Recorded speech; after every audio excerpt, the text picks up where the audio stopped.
بسم اللہ الرحمن الرحیم۔ السلام علیکم ورحمۃ اللہ وبرکاتہ۔ عزیز طلباء، امید ہے کہ آپ خیریت سے ہوں گے۔ آج ہم قافیہ کا سبق نمبر 192 پڑھ رہے ہیں، جس کے اندر ہم حرف شرط کے متعلق ایک اہم فائدہ پہ حروف شرائط میں سے اما کی تفصیل کے ساتھ ساتھ جزائے فاصل کا عامل کے حوالے سے تفصیل کے ساتھ پڑھیں گے۔ چلتے ہیں اپنے سبق کی جانب۔ بسم اللہ الرحمن الرحیم۔ وَإِذَا تَقَدَّمَ الْقَسَمُ أَوَّلَ الْكَلَامِ عَلَى الشَّرْطِ لَازِمَهُ الْمَاضِي لَفْظًا أَوْ مَعْنًى فَيُطَابِقُهُ وَكَانَ الْجَوَابُ لِلْقَسَمِ لَفْظًا مِثْلُ وَاللَّهِ إِنْ أَتَيْتَنِي أَوْ لَمْ تَأْتِنِي لَأَكْرَمْتُكَ وَإِنْ تَوَسَّطَ بِتَقْدِيمِ الشَّرْطِ وَغَيْرِهِ جَازَ أَنْ يُعْتَبَرَ وَأَنْ يُلْغَى كقولك إن أنا والله إن تأتيني آتك وإن أتيتني والله لآتينك وتقدير القسم كاللفظ مثل لئن أخرجوا لا يخرجون معهم وإن أطعتموهم وأما للتفصيل والتزم حذف فعلها وعوض بينها وبين فاعلها جزء مما في حيزها مطلقا وقيل هو معمول المحذوف مطلقا مثل أما يوم الجمعة فزيد منطلق وقيل إن كان جائز التقديم فمن الأول وإلا فمن الثاني۔ ترجمہ دیکھ لیتے ہیں۔ وَإِذَا تَقَدَّمَ الْقَسَمُ أَوَّلَ الْكَلَامِ عَلَى الشَّرْطِ لَازِمَهُ الْمَاضِي لَفْظًا أَوْ مَعْنًى۔ جب قسم کلام کے شروع میں ہو، شرط پر مقدم ہو، تو اس کے لیے فعل ماضی ضروری ہے، خواہ فعل ماضی لفظاً ہو یا معناً۔ فیطابق، پس شرط جواب کے مطابق ہو جائے گی۔ وکان الجواب للقسم لفظاً، اور جواب قسم لفظوں کے اعتبار سے ہوگا، جیسے مثل واللہ ان اتیتنی او لم تاتنی لاکرمتک، جیسے واللہ ان اتیتنی او لم تاتنی لاکرمتک، خدا کی قسم اگر تو میرے پاس آئے گا یا اگر تو میرے پاس نہیں آئے گا تو میں تیرا اکرام کروں گا۔ وَإِن تَوَسَّطَ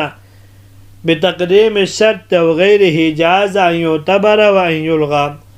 اگر قسم درمیان میں واقع ہو، شرط یا اس کے علاوہ کے اس پر مقدم ہونے کی وجہ سے، تو جائز ہے قسم کا اعتبار کرنا اور اس کو ملغا کرنا۔ كقولك أنا والله إن تأتني آتك وإن أتيتني والله لآتينك،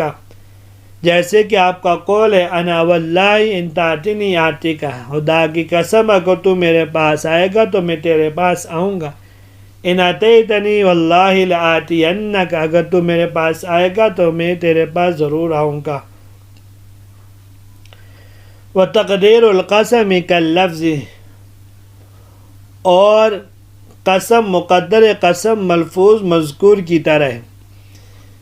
مثل لئن نخرجوا لا یخرجون،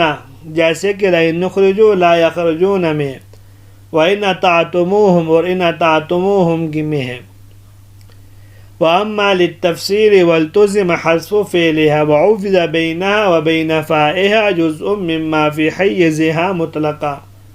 اور اما تفصیل کے لیے آتا ہے اور اس کے فعل کو حذف کرنا اور اس کے عوض فعل لانا، یہ لازمی ہے۔ اما اور اس کے فا کے درمیان اس جملے کا جز جو فا کے حیز میں ہو مطلقاً۔ وقیل ہوا معمول المحذوف، کہا گیا ہے کہ وہ مطلقاً فعل محذوف کا معمول ہوگا، مثل اما یوم الجمعہ فزید منطلق، جیسے اما یوم الجمعہ فزید منطلق وقیل ان کان جائز التقدیم فمن الاول والا فمن الثانی، اور کہا کہ اگر اس کو مقدم کرنا جائز ہو تو پہلی قسم کے قبیل سے ہوگا ورنہ دوسری قسم کے قبیل سے ہوگا۔ آج کے درس کے اندر ہم دو ہی باتیں پڑھیں گے۔ پہلی بات حرف شرط کی جو تفصیل گزری ہے اس کے متعلق ایک اہم فائدہ، اور دوسری بات اما حرف شرط کی تفصیل اور جزائے فاصل کا عامل۔ وَإِذَا تَقَدَّمَ الْقَسَمُ أَوَّلَ الْكَلَامِ عَلَى الشَّرْطِ لَازِمَهُ الْمَاضِي لَفْظًا أَوْ مَعْنًا فَيُطَابِقُهُ۔ اس عبارت میں صاحب کافیہ رحمہ اللہ ایک اصول بتا رہے ہیں، وہ یہ کہ جب قسم کلام کے شروع میں آ جائے اور اس کے بعد حرف شرط ہو تو حرف شرط کے بعد والے فعل کا فعل ماضی ہونا ضروری ہے، چاہے وہ لفظاً ہو یا معناً۔ جیسے مذکورہ مثال میں دیکھیے واللہ ان اتیتنی لاکرمتک اور واللہ ان لم تاتنی لاہجرتک۔ اس مثال میں حروف شرط کے بعد فعل اگرچہ مضارع ہے لیکن اس پر لم جازمہ داخل ہونے کی وجہ سے معنوی طور پر ماضی کا صیغہ شمار ہونے لگا۔ فیطابق وکان الجواب للقسم لفظا۔ وجہ اس کی یہ ہے کہ جزا کے شروع میں دو قسم کی چیزیں آ گئی، حرف شرط اور قسم۔ ہر ایک کا الگ الگ تقاضے۔ حرف شرط کا تقاضا یہ ہے کہ جزا مجزوم ہو، اور قسم کا تقاضا یہ ہے کہ جزا حقیقت میں میرے لیے جواب قسم بن رہا ہے جو کہ مجزوم نہیں ہوگا۔ جب دونوں کا تقابل ہوا تو ہم نے قسم کو بوجہ کثرت استعمال کے ترجیح دی اور جواب قسم مجزوم نہیں رہا، تو شرط بھی ایسا فعل لائیں گے جو مجزوم نہ ہو اور وہ فعل ماضی ہے جو کسی بھی عامل کی وجہ سے متاثر نہیں ہو سکتا۔ ترکیبی اعتبار سے لفظی طور پر آخری جملے کو جواب قسم بنائیں گے اور معنوی طور پر اس کو جزا بنا دیں گے تاکہ بیک وقت اس کا مجزوم اور غیر مجزوم ہونا لازم نہ آئے، جیسے واللہ ان اتیتنی لاکرمتک کا مثال کے اندر ہے۔ لفظاً کی قید لگا کر صاحب کافیہ رحمہ اللہ یہ بتانا چاہتے ہیں کہ مذکورہ بالا صورت میں دوسرے جملے کا جواب قسم ہونا اور شرط کی جزا نہ ہونا صرف لفظوں کے اعتبار سے ہے، معنی کے اعتبار سے نہیں ہے، اس لیے کہ معنی کے اعتبار سے وہ جواب قسم بھی ہوگا اور شرط کی جزا بھی۔ آگے صاحب کافیہ فرما رہے ہیں وَإِن تَوَسَّطَ بِتَقْدِيمِ الشَّرْطِ وَغَيْرِهِ جَازَ يُعْتَبَرَ وَإِن يُلْغَى، کہ مذکورہ اصول جو ہم نے اوپر ذکر کیا ہے یہ اس وقت تھا جب قسم ابتدائے کلام میں ہو، لیکن شرط اور کسی چیز کے اس پر مقدم ہونے کی وجہ سے اگر وہ درمیان کلام میں آ رہی ہو تو بعد والے جملے کو قسم کا اعتبار کرتے ہوئے جواب قسم بنانا بھی جائز ہے، لیکن یہ اس وقت یہ خیال رہے کہ شرط کا ماضی ہونا ضروری ہوگا، جیسے ان آتیتنی واللہ لآتینک،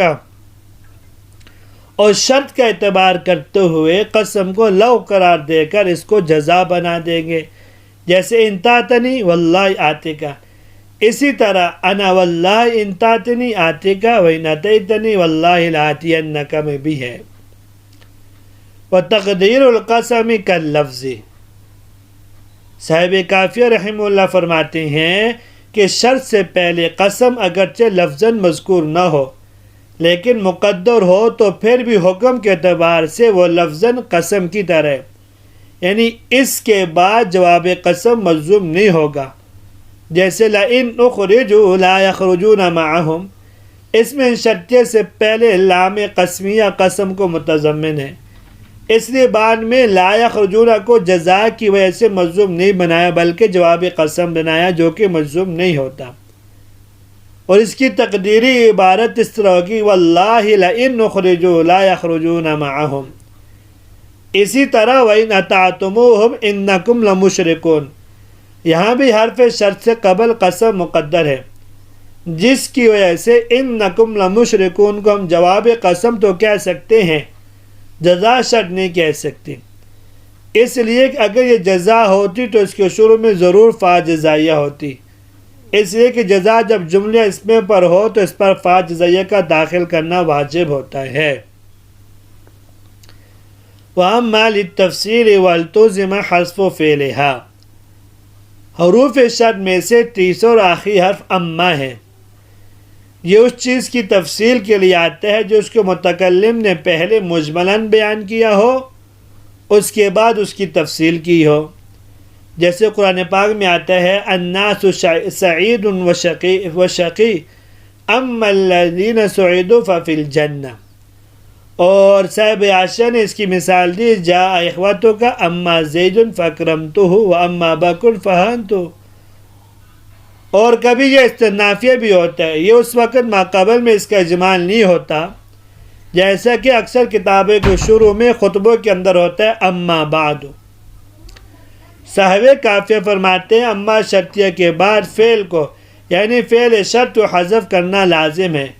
اور جزا اس کی جملہ اسمی ہوتی ہے، اس لیے اس پر فا داخل کرنا بھی ضروری ہے۔ فعوض بینہا و بین فائہا جزء مما فی حیزہا مطلقا، اور فعل شرط جو محذوف ہوتا ہے اس کے عوض اما شرطیہ و فا جزائیہ کے درمیان اس کے تحت واقع ہونے والے جملہ جزائیہ کے ایک جز کا لانا بھی ضروری ہوگا تاکہ حروف شرط فا جزائیہ پر داخل نہ ہو۔ جیسے اما زید فمنطلق، اصل میں یہ مہما یکن من شیء فزید منطلق تھا، اس میں یکن فعل شرط اور اس کے ساتھ متعلق ہونے والے من شیء جار مجرور کو محذوف کر کے مہما فزید منطلق رہ گیا، پھر مہما کو اما کے ساتھ تبدیل کر کے تو اما فزید منطلق رہ گیا، پھر اما حرف شرط فا جزائیہ پر داخل ہو رہا تھا، اس لیے اس کو یہاں سے لے کر جز ثانی پہ داخل کر دیا تو ہو گیا اما زید فمنطلق۔ مطلقاً کا مطلب یہ ہے کہ جملہ شرطیہ کا وہ جز جس کو اما اور فا جزائیہ کے درمیان فصل کی لایا جاتا ہے، چاہے وہ عمدہ فی الکلام ہی کیوں نہ ہو، یعنی مبتدا ہو، یا چاہے کلام کے اندر فضلہ ہو یعنی منصوبات میں سے کچھ ہو، ظرف ہو وغیرہ، تو اس کے اندر بھی یہ کر سکتے ہیں۔ مثلا ظرف کی مثال ہے اما یوم الجمعہ فزید منطلق۔ اب یہاں فرماتے ہیں وقیل ہوا معمول المحذوف مطلقا، اما شرطیہ و فا جزائیہ کے درمیان میں جو جزا لا کر فاصل بنایا، اب یہ کس کا معمول ہوگا؟ تو امام سیبویہ رحمہ اللہ کا مذہب یہ ہے کہ جس کو صاحب کافی نے یوں فرمایا کہ وہ ہمیشہ کے لیے جزا کا جز ہوگا۔ وقیل ہوا معمول المحذوف مطلقا، امام مبرد رحمہ اللہ فرماتے ہیں یہ ہمیشہ کے لیے شرط محذوف کا معمول ہوگا۔ وقیل ان کان جائز التقدیم فمن الاول والا فمن الثانی، یہ امام مازنی رحمہ اللہ کا مذہب ہے، وہ فرماتے ہیں کہ دیکھیں گے فا کے بعد والے اسم کو فا پر مقدم کر سکتے ہیں یا نہیں، یعنی جہاں فا جزائیہ کے بعد ان حرف مشبہ بالفعل ہو، جیسے اما یوم الجمعہ فإن زیدا منطلق، مقدم نہ کر سکتے۔ اگر مقدم نہیں کر سکتے تو اس صورت میں امام مبرد کی رائے شرط امام مبرد رحمہ اللہ کی رائے کا اعتبار کرتے ہوئے شرط محذوف کا معمول ہوگا، اور مقدم کر سکنے کی صورت میں امام سیبویہ کی طرح یہ جزا کا ایک جز ہوگا، جیسے اما یوم الجمعہ فزید منطلق، اس میں یوم الجمعہ امام مبرد کیا فعل شرط محذوف کا معمول ہے، اس لیے ان کے ہاں اس کی تقدیری عبارت اس طرح ہوگی مہما یکن من شیء یوم الجمعہ فزید منطلق، مہما یکن یوم الجمعہ میں عمل کیا ہے، اور امام سیبویہ فرماتے ہیں یہ جزا اس لیے کہ ان کے ہاں اس کی تقدیری عبارت اس طرح ہوگی مہما یکن من شیء فزید منطلق یوم الجمعہ۔ لیکن ان سب میں سب سے صحیح تر مذہب امام سیبویہ رحمہ اللہ کا ہے، جس کی علامت یہ ہے کہ ایک تو اس کو صاحب کافی نے ترجیح دے کر پہلے بیان فرمایا، اور وہ بھی اس انداز سے کہ اس کو صرف امام سیبویہ رحمہ اللہ کی طرف منسوب نہیں کیا بلکہ اپنے عبارت جزء مما فی حیزہا مطلقاً چلا کر گویا کہ اس کو جمہور کا مذہب قرار دیا، اور آخری دو مذہب والوں کو صیغہ تمریز قیلہ کے ساتھ ذکر کیا، جس سے ان دونوں کی کمزوری کی طرف اشارہ ہوتا ہے۔ یہاں تک آج کا سبق تھا۔ امید ہے کہ آپ کو آج کا سبق سمجھ میں آ گیا ہوگا۔ اجازت دیجیے، اللہ تبارک و تعالی ہم سب کی حامی و ناصر ہوں۔ السلام علیکم ورحمۃ اللہ وبرکاتہ۔